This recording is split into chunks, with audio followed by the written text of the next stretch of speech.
दोरी घे, या माणसाचे हात पाय बांध पटकन आणि त्याच्या तोंडावर पाणी मार. जिवंत असायला हवा तो अजून काही मिनिट तरी, तो म्हातारा मला म्हणाला. मी तसंच केलं. म्हाताऱ्याकडे अजूनही पिशवीत काहीतरी एक वस्तू शिल्लक होती. ती काय होती अजून समजलं नव्हतं.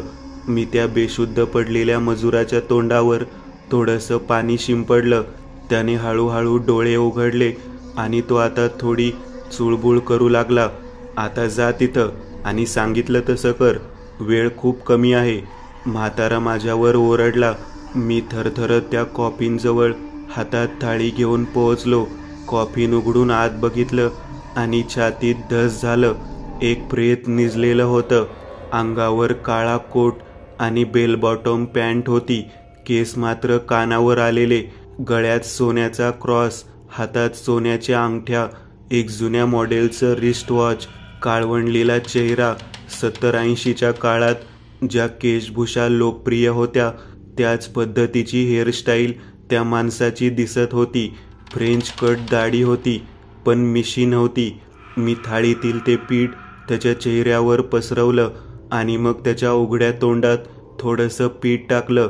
त्याच्या पोटावर, छातीवरही पीठ पसरवत मी त्याच्या पायापर्यंत आलो आणि मग मागे सरकत सरकत कॉफीनपासून दूर आलो.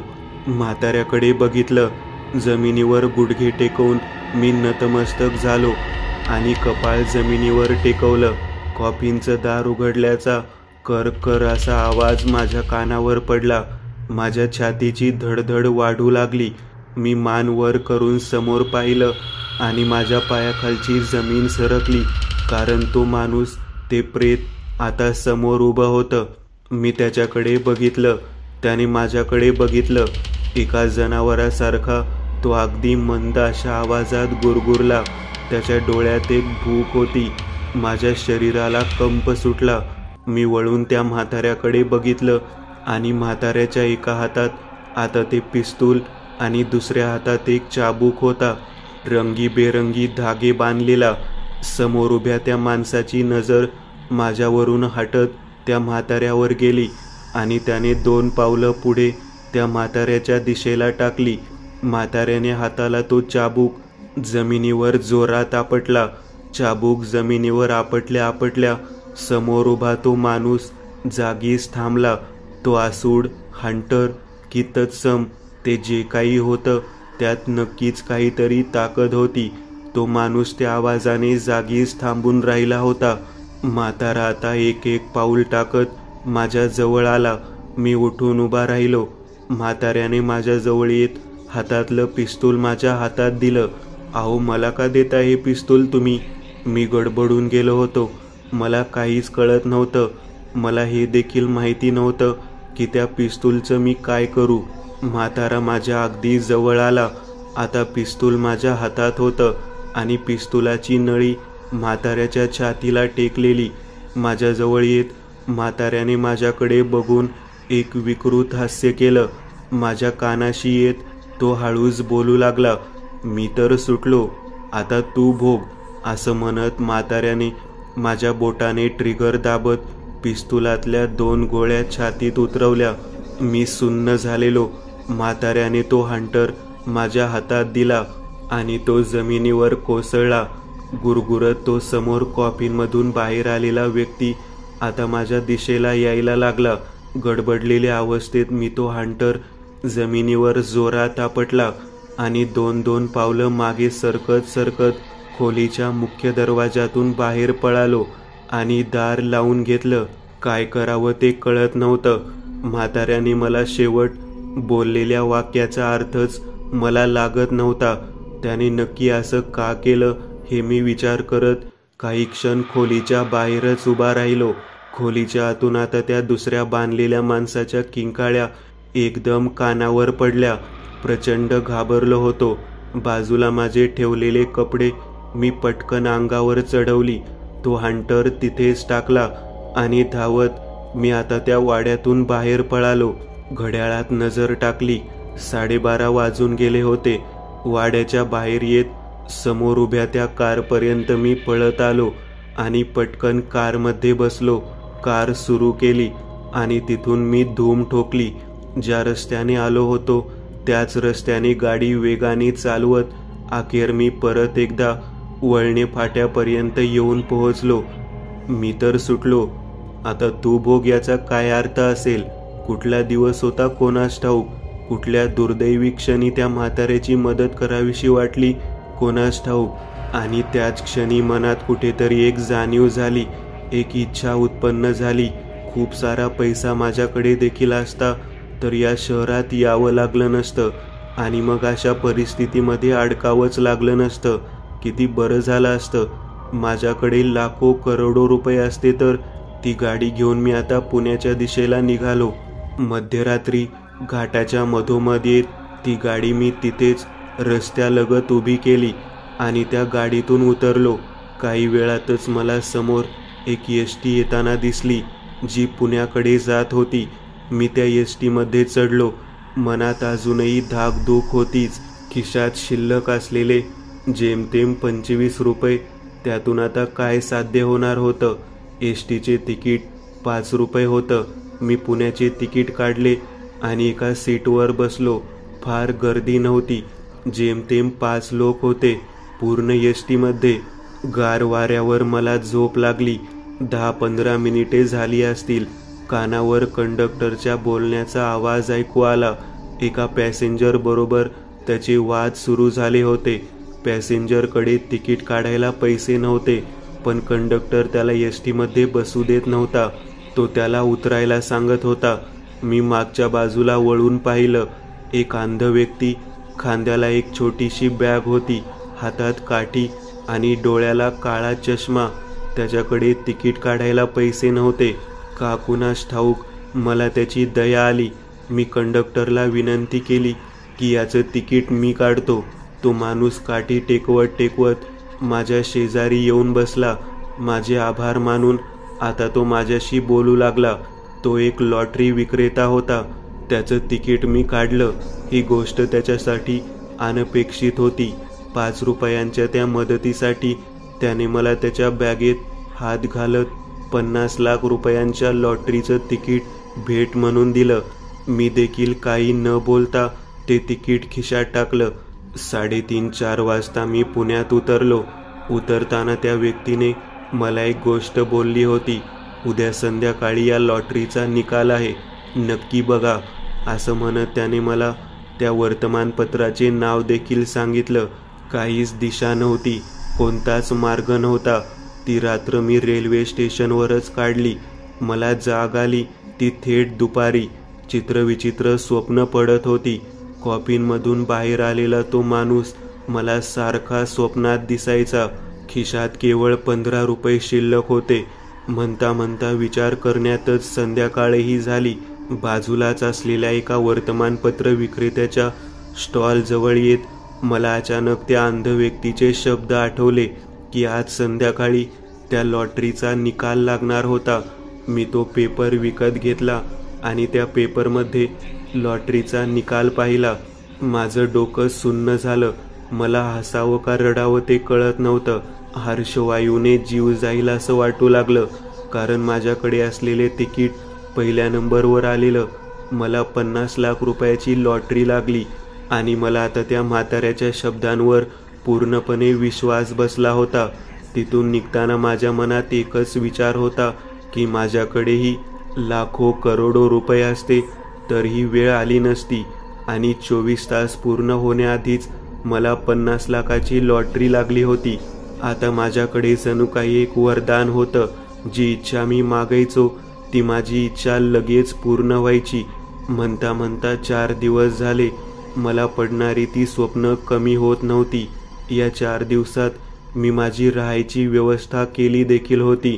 एके दिवशी सकाळी मी उठलो तर तो कॉफीन माझ्या खोलीत माझ्या बाजूलाच होता. याबद्दल मला काहीच लक्षात नव्हतं की हा कॉफीन इथे कसा आला, पण मला त्या म्हाताऱ्याचे शब्द आता उमगू लागले होते. दर 6 महिन्यानंतर येणाऱ्या एका अमावस्येला मला तीच प्रक्रिया करावी लागणार होती जी त्या रात्री त्या म्हाताऱ्याने माझ्याकडून अजाणतेपणी करून घेतली होती. काही दिवसातच वेगवेगळ्या मार्गाने माझ्याकडे प्रचंड धनसंपत्ती जमा होऊ लागली. पैसा इतका होता की ठेवायला जागा नव्हती. हॉर्स रेसिंग, जुगार, लॉटरी या मार्गातून प्रचंड पैसा मला मिळू लागला होता. पुढच्या 3 महिन्यांमध्ये मी खूप श्रीमंत झालो. मोठा बंगला, गाड्या, सगळं काही होतं. कोणती तरी जादू घडत होती असं वाटायचं. ज्या सुंदर स्त्रीवर माझी नजर जायची ती स्त्री माझ्याकडे एखाद्या चुंबकाप्रमाणे आकर्षित व्हायची. ज्या गोष्टीवर माझी नजर जायची मी त्या गोष्टीचा मालक झालेला असायचो. म्हणता म्हणता 6 महिने झाले.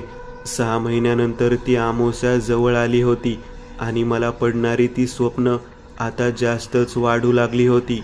मला भूक लागली आहे, मला भूक लागली आहे. स्वप्नात येऊन तो माणूस हे एकच वाक्य मला सारखा सारखा बोलायचा. नरबळीसाठी रस्त्यावर राहणाऱ्या बेघर लोकाइतकं सोपं सावज दुसरं नाही. मी देखील तेच केलं. त्या अमावस्येच्या संध्याकाळी रेल्वे स्टेशनच्या मागच्या बाजूला असलेल्या फुटपाथवरच्या एका भिकाऱ्याला पैशाचं आमिष दाखवून मी गाडीत बसवलं. तो कॉफीन माझ्या सोबतच होता. त्याला गुंगीचं औषध खाण्यात दिलं आणि बेशुद्ध करून तिथे घेऊन गेलो. सगळी प्रक्रिया तशीच झाली. कॉफीनमधल्या त्या माणसाने तो बळी स्वीकार केला आणि मी पहिला नरबळी दिला होता.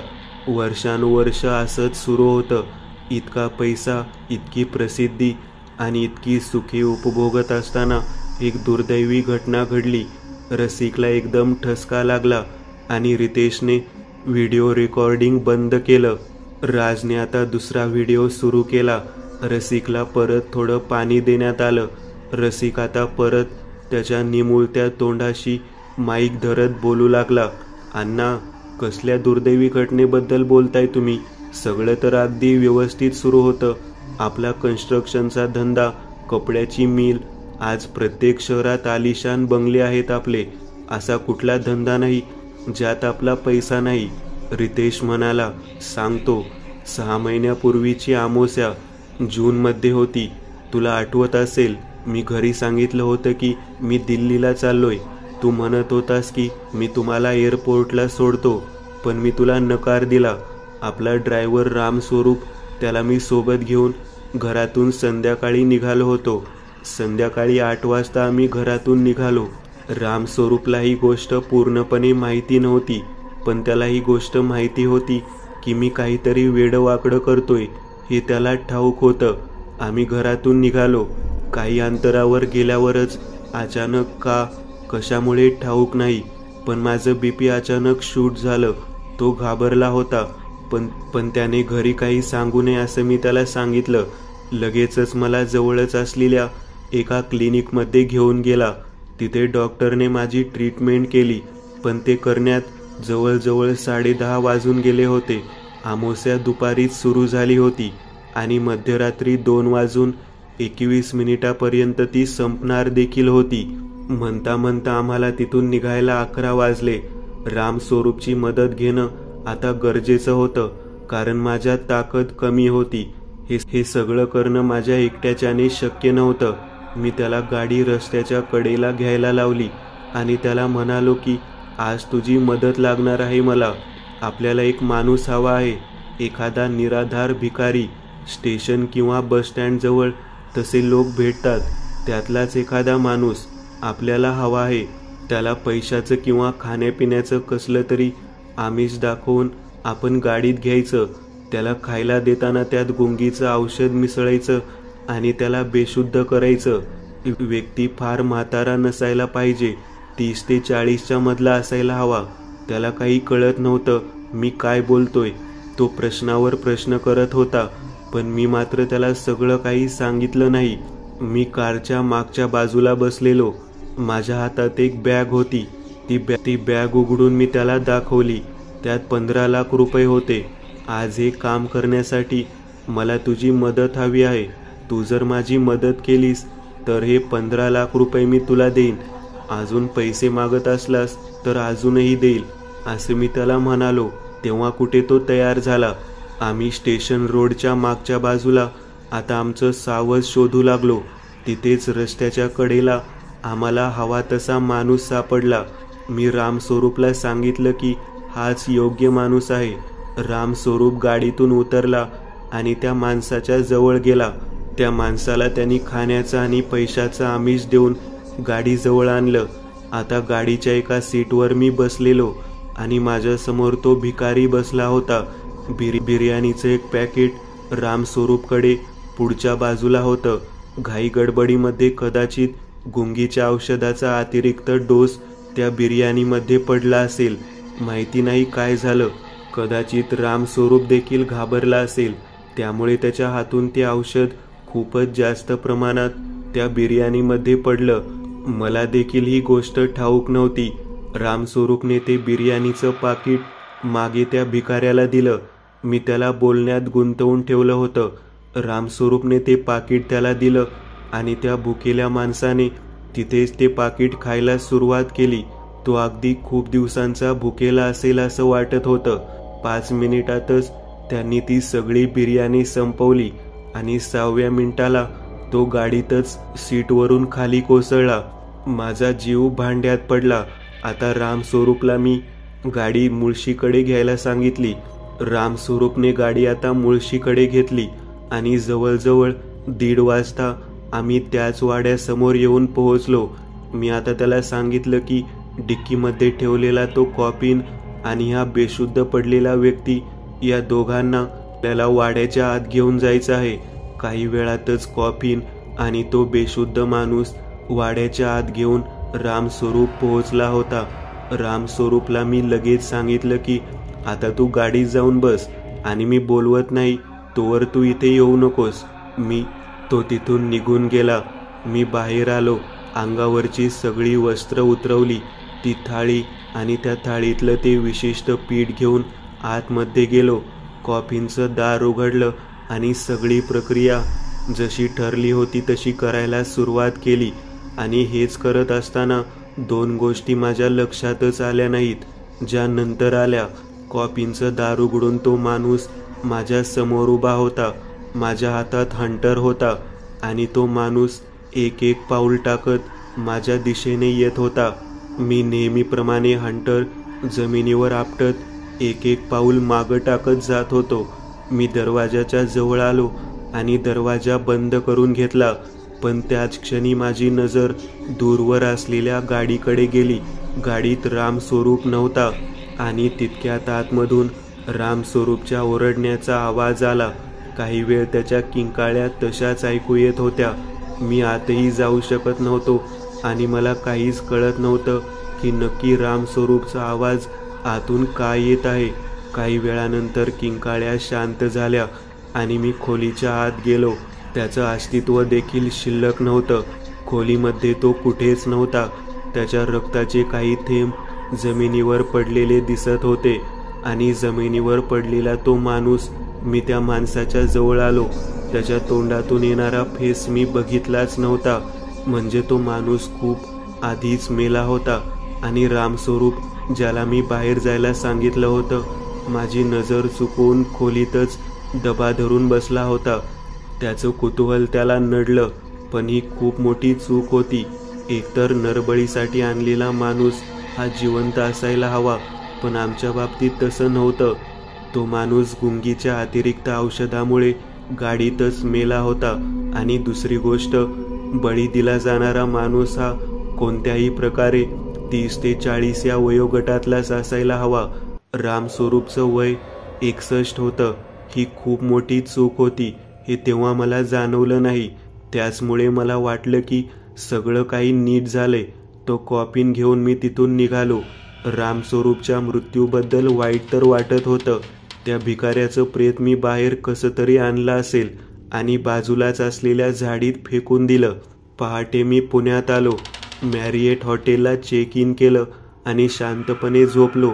पण ही झोप खूपच अस्वस्थ होती. स्वप्नात मला कॉफिनमधून बाहेर येणारा तो माणूस दिसत होता. तो म्हणत होता की तू मला धोका दिलास. माझी भूक अर्धवट राहिली. मला धोका दिलास. आता तुझं काही खरं नाही. भोग तुझ्या कर्माची फळं. सकाळी उठलो तर मला एका कानाने ऐकू यायचं बंद झालं होतं. कारण माहितीये तुला, रामस्वरूपला एका कानाने ऐकू यायचं नाही हे तुम्हाला माहीतच असेल. तो कानाला मशीन लावायचा. दुसऱ्या दिवशी मी संध्याकाळपर्यंत दारू पित होतो. दुसरी रात्रही मी त्या हॉटेल रूममध्येच काढली आणि तिसऱ्या दिवशी परत घरी आलो. त्यानंतर एक एक गोष्टी मला समजायला लागल्या. मध्ये 2-4 दिवस नीट जायचे, पण पौर्णिमा आणि अमावस्या या दोन्ही रात्री खूप वाईट असायच्या. स्वप्न भयानक अशी पडायची. तो माणूस सारखा सारखा स्वप्नात यायचा आणि सोबतच मला रामस्वरूपही दिसायला लागला. त्याचा एक कान नव्हता, एक डोळा नव्हता. असं विचित्र काहीही मला स्वप्नात दिसू लागलं होतं. पण अण्णा, तुमचं तोंड असं का झालं आहे? याबद्दल तुम्हाला काही माहीत नाही का? खरं सांगू, या विधीबद्दल, या विधीच्या रहस्याबद्दल मला काहीही ठाऊक नाही. त्या म्हाताऱ्याने मला जेवढं सांगितलं होतं मी तेवढंच करत गेलो, पण असं काही होईल हे कधी वाटलं नव्हतं. या जगात तोच एकमेव व्यक्ती असावा ज्याला या विधीबद्दलचं रहस्य ठाऊक होतं, पण ते रहस्य त्याने मला कळूच दिलं नाही. कदाचित ते रहस्य त्याने मला सांगितलं असतं तर मी त्याची मदत करायला तयार झालो नसतो. अण्णा, पण नक्की हे तुम्ही खरं सांगत आहात? रितेशने विचारलं. हो, मी जे सांगतो ते सगळं खरं आहे. एक गोष्ट जी मी तुझ्या ध्यानात आणून देऊ इच्छितो, ती म्हणजे कोणालाही माहिती नव्हतं की आपल्या ड्रायव्हर रामस्वरूपला कॅन्सर झाला होता. त्याच्या आयुष्यातले जेमतेम 6 महिने शिल्लक होते. ही गोष्ट त्याला देखील ठाऊक नव्हती. योगायोग असा होता की त्या रात्री आम्ही जी कार घेऊन गेलो होतो त्या कारच्या डॅशबोर्डमध्ये मला 5-6 दिवसानंतर एक फाईल सापडली. ती फाईल रामस्वरूपच्या मेडिकल रिपोर्टची होती. ते रिपोर्ट बघून मला समजलं की त्याला कॅन्सर झाला होता. खरं तर हे रिपोर्ट त्याला त्याच दिवशी संध्याकाळी मिळाले होते. ते रिपोर्ट त्याने डॉक्टरला दाखवले देखील नव्हते. म्हणजे त्यालाही ठाऊक नव्हतं की त्याला कॅन्सर झाला होता. इथेच सगळा प्रॉब्लेम झाला. रामस्वरूपचा बळी गेल्यानंतर दुसऱ्या दिवशीच मला एका कानाने ऐकू येणं बंद झालं. तरीसुद्धा मी कोणाला काही कळू दिलं नव्हतं. पण आता माझ्या स्वप्नात गेल्या 10 दिवसापासून तो माणूस रोज येतोय. त्याला आता बळी हवा आहे. पुढची अमावस्या 15 तारखेला आहे. म्हणजे अजून जेमतेम 2च दिवस राहिलेत. त्या रात्री जर काही झालं आणि योग्य व्यक्तीचा बळी नाही गेला तर मात्र सगळंच अवघड होऊन जाईल. मला खूप भयानक असा मृत्यू येईल. आणि त्याहीपेक्षा विचित्र म्हणजे मृत्यूनंतरही मला भयंकर यातना भोगाव्या लागतील. कारण तो म्हातारा त्यावेळी मरता मरता मला हेच बोलला होता, म्हणजे तुम्हाला हे जे काही होतंय ते सगळं काही रामस्वरूपचा बळी गेल्यामुळे होतंय? रितेशने विचारलं. कालचीच गोष्ट आहे. काल रात्री स्वप्नात रामस्वरूप दिसत होता. तो म्हणत होता की साहेब, आता फार कमी वेळ शिल्लक आहे तुमच्याकडे. काहीतरी करा, अन्यथा माझे सगळे रोग तुम्हाला लागतील. डॉक्टरांना मी त्याचे मेडिकल रिपोर्ट दाखवले होते. त्यात कॅन्सर व्यतिरिक्त त्याला पॅरालिसिसचा धोकाही होता असं त्या रिपोर्टमध्ये लिहिलेलं होतं. या विधीमध्ये कोणतीही चूक झाल्यावर होणारे परिणाम खूपच विचित्र आहेत असं मला का कुणास ठाऊक सारखं जाणवतंय. रसिक म्हणाला. व्हिडिओ तिथेच संपला होता. राजने पुढचा व्हिडिओ सुरू केला. हा व्हिडिओ CCTVचं एक फुटेज होतं. रसिक यांच्या खोलीतील ते फुटेज होतं. रसिक हे तेव्हा त्यांच्या खोलीत झोपलेले दिसत होते. हा व्हिडिओ नक्की का काढला होता असं राजला खटकू लागलेलं. कारण ते त्या व्हिडिओत पहिली 3 मिनिटे रसिक फक्त झोपलेल्या अवस्थेत दिसत होता. राजच्या मनात हा विचार आला होता की हा व्हिडिओ कामाचा नाही. आणि तितक्यात व्हिडिओमध्ये काहीतरी विचित्र घडू लागलं. अचानक पलंगावरून ते उठून उभे राहिले. एक साईड पूर्णपणे निकामी झालेली, पण तरी एका बाजूला भार देत ते उभे राहिले. आणि पुढच्याच क्षणी त्यांच्या एका हाताचा कोपऱ्यापासून खालचा भाग जमिनीवर पडला. वेदनेने ते किंचाळत होते. व्हिडिओला साऊंड नव्हता, पण त्यांच्या ओरडण्यात असलेली वेदना मात्र जाणवत होती. तो व्हिडिओ तिथेच संपला. नक्की राजला काय करावं ते कळत नव्हतं. त्याने तो व्हिडिओ परत एकदा लावला.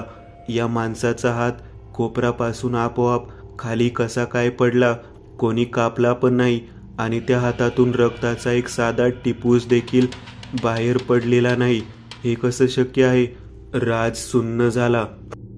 म्हणजे आता मला देखील हीच प्रक्रिया पूर्ण करावी लागणार, जसा रसिक इतके वर्ष करत होता. पण रसिकने तर रितेशला सगळं काही सांगितलं होतं. मग जानेवारी महिन्यात देण्यात येणाऱ्या नरबळीचं नक्की काय झालं होतं? कारण CCTV मधलं हे फुटेज 16 जानेवारीचं आहे. म्हणजे 15 जानेवारीला रितेशने बळी देण्यात परत काहीतरी चूक केली होती. असं तर नाही की त्याने तो बळी दिलाच नव्हता. काहीच कळत नाहीये. माझ्याकडे अजून 6 महिने आहेत. पुढची अमावस्या ही जानेवारीच्या पहिल्या आठवड्यातील दिवसांमध्ये येत आहे. तोपर्यंत मला वेळ आहे. राजने ती तारीख नोट करून ठेवली. 8 जानेवारी 2026 ही ती तारीख होती. राजचा फोन वाजला. समोरून केशव बोलत होता. सर, फ्लॅटचे काम झालं आहे. आपण उद्या निघू शकतो ना? केशवने विचारलं.